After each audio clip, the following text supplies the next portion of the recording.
Here's the rewritten script in Filipino, Tagalog, same hook, same tone, same dramatic vibe, same words as much as possible, pero natural na sa Filipino. Hugasan ko ang nanay mo at lalakad siya. At akala ng milyonaryo biro lang yun. Pero natigilan siya nang makita niya. Si Marcos Wellington, 35 anyos na milyonaryo na naka-navy blue suit at tie. Nakatayo sa driveway ng kanyang beige stone mansion. Kamay nakapatong sa sentido sa sobrang gulat. Nakapark malapit ang kanyang dark blue luxury car. Pero hindi siya makagalaw. Sa malinis na damuhan, napapaligiran ng maayos na halaman at puti, pula at pink na rosas. Nakaupo ang kanyang 78 anyos na ina, si Catherine, sa wheelchair. Naka-blue cardigan siya, puti na buhok nakatali, mukha matanda na pero kalmado. Katabi niya si Grace, ang bagong katulong na nasa huling bahagi ng 20. Nakaitim na damit na may puting kwelyo, puting apron, at puting headpiece. Hawak niya ang garden hose. Direktang ini-spray ang tubig sa ulo ni Catherine. Ano nang ginagawa mo? Sigaw ni Marcos habang tumatakbo papunta sa kanila. Hindi tumigil si Grace. Umaagos ang tubig sa pilak na buhok ni Catherine, pababa sa mukha. Basa na rin ang blue cardigan. Hinuhugasan ko ang nanay mo, sabi ni Grace ng mahinahon. At pag natapos ko, lalakad siya. Sinungga ba ni Marcos ang hose? Baliw ka ba? 12 taon nang hindi nakakalakad ang nanay ko. Paralyzed siya from the waist down.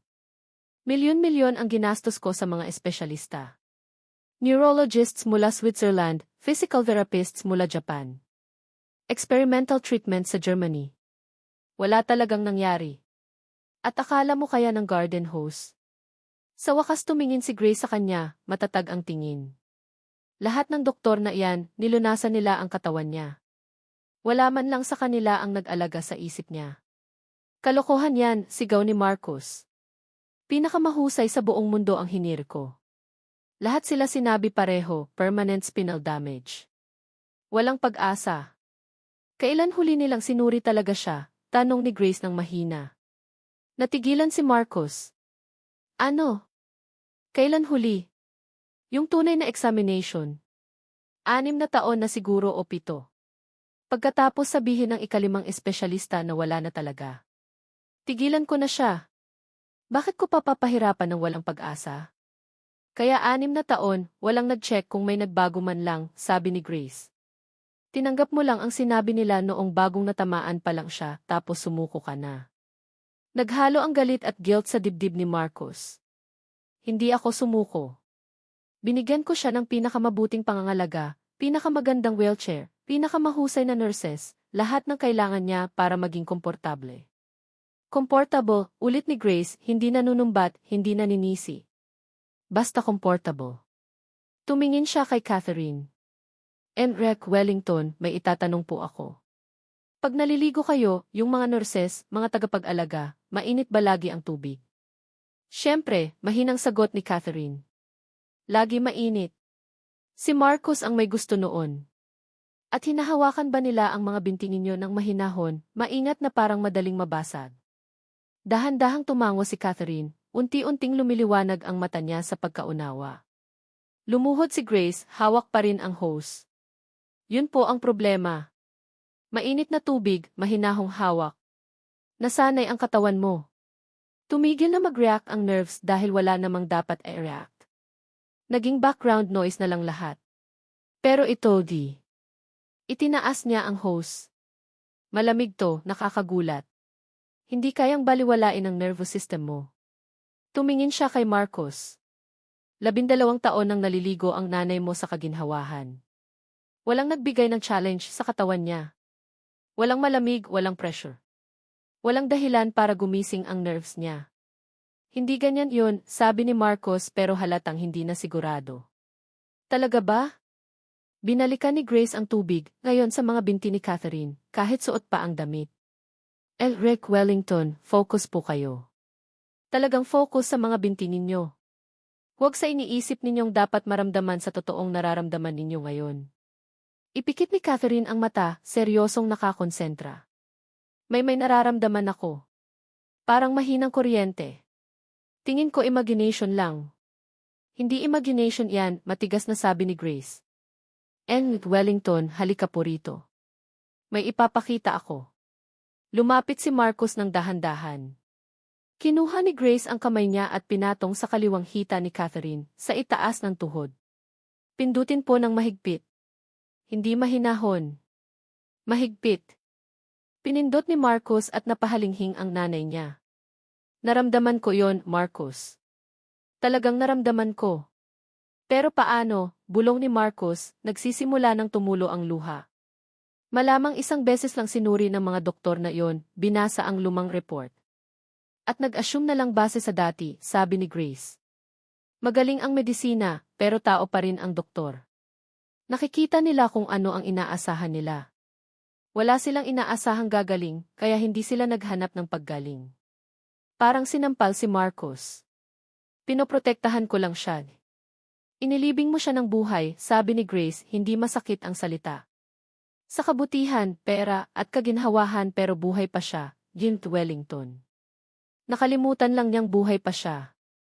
Nagsalita si Catherine, nanginginig ang boses. Tama siya, Marcos. Matagal ko nang nararamdaman ang maliliit na bagay. Pero natatakot akong sabihin. Paano kung wala lang? Paano kung madisappoint kita ulit? Kaya nanahimik na lang ako, nanatili sa upuan, nanatiling ligtas. Lumuhod si Marcos sa harap ng nanay niya. Basang-basa at madumi na ang mamahaling suit. Nay, sorry, sobrang sorry. Dapat hindi ako tumigil. Dapat ni. Ginawa mo na ang lahat ng kaya mo, sabi ni Catherine habang hinahaplos ang mukha ng anak. Pero ngayon, hiniling ni Grace na subukan natin ang ibang paraan. Na lumaban, maniwala. Tumingin siya kay Grace. Ano na kailangan kong gawin? Inilahad ni Grace ang dalawang kamay. Bibilang ako hanggang 3 at susubukan mo. Hindi dahil alam mong kaya mo. Kundi dahil handa kang malaman kung kaya mo ba talaga. Okay, di. Takot na takot si Catherine. Paano kung hindi ko kaya? Paano kung walang nagbago talaga? E di bukas ulit, simpleng sagot ni Grace. At sa susunod na araw, at sa susunod pa, hanggang sa tumayo ka. O maubos ko na ang garden hose. Kahit sa lahat ng nangyari tumawa si Catherine. Tunay na tawa. Una ulit na narinig ni Marcos sa loob ng maraming taon. Sige, sabi ni Catherine, mahigpit na hawak ang armrest ng wheelchair. Alamin natin kung ano ang mangyayari. Humanda si Grace sa harap, kamay nakalahad. Nakatayo si Marcos sa tabi, kabog na kabog ang dibdib. Hindi to tungkol sa tagumpay. Tungkol lang sa pagsubok. Ready? Mahigpit na hinawakan ni Catherine ang armrest. Ready. 1, 2, 3. Itinulak ni Catherine ng buong lakas.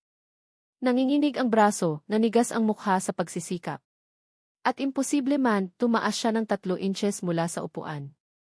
Nanginginig ang mga binti ng 4 seconds bago bumagsak ulit, hingal at umiiyak. Pero tumaas siya pagkatapos ng 12 taon. Hindi makapagsalita si Marcos. Luha na lang ang tumutulo. Nagawa ko di. Bulong ni Catherine. Nagawa ko talaga di. Ulit, sabi ni Grace. Ngayon pa, bago mahabol ang takot. Ulit nila. 8 seconds this time. Pangatlo, 15 seconds. Panglima, 30 seconds na maihawak na kamay ni Grace. Habang lumulubog ang araw na kulay orange at pink. Sabi ni Grace. 1 beses pa pero ngayon, mag-take ka ng step. Sobra na yan, sasagutin sana ni Marcos. Kaya ko na, matapang na sabi ni Catherine. Grace, lumayo ka ng 2 paa. 1 step lang mula sa upuan papunta sa'yo. Hindi ako maaaring mahulog. Tiwala ka sa'kin. Tumango si Catherine, tumutulo ang luha. Tiwala ako sa'yo. Kaya tumayo ka at lakarin mo ako. Itinulak ni Catherine ang sarili pataas. Nanginginig ang katawan. Pero nanatili ang mga binti. Itinaas niya ang kanang paa. 6 inches pasulong. Walang wheelchair na humihila. Nakatayo siya mag-isa. Ginagawa mo na, Naidi. Bulong ni Marcos. Kaliwang paa. 1 pang maliit na hakbang. Naglalakad na siya. 1 pa. Itinaas ni Catherine ang kanang paa, natumba ng konti. Pero matatag na nilagay. 3 hakbang. 3 imposible na hakbang. Hinuli ni Grace si Catherine nang mahulog siya pasulong. Parehong tumatawa at umiiyak. Yakap ni Marcus ang dalawa. Lahat 3 natumba sa damuhan. Paano mo nalaman? Tanong ni Marcus habang umiiyak. Pinunasan ni Grace ang mata. Dahil ako rin, 7 taon na ang nakaraan, nasa wheelchair din. Permanent spinal injury. 3 taon paralyzed. Hanggang isang therapist ang nag-shock sa system ko gamit ang malamig na tubig. At tumangging tanggapin ang limitasyon ko. Tinitigan ni Marcos. Paralyzed ka rin? 3 taon.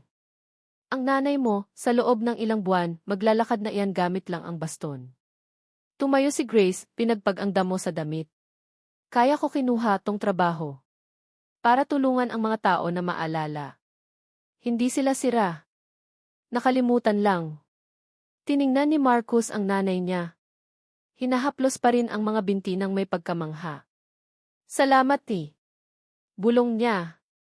Hayaan mo lang akong patuloy na magtrabaho kasama niya. Yan na ang sapat na bayad. 4 na buwan pagkatapos. Lalakad si Catherine papasok sa opisina ni Marcos gamit lang ang baston. Pinromote ni Marcos si Grace bilang full-time rehabilitation specialist. 5 beses ang sahod. At tuwing linggo, magkakasama silang nakaupo sa hardin. Napapaligiran ng mga rosas. Inaalala ang araw na pinatunayan ng garden hose. Na ang mga milagro. Galing sa mga taong ayaw sumuko. Kung naantig ang puso mo sa kwentong milagro na to, pindutin mo ng mahigpit ang like at share.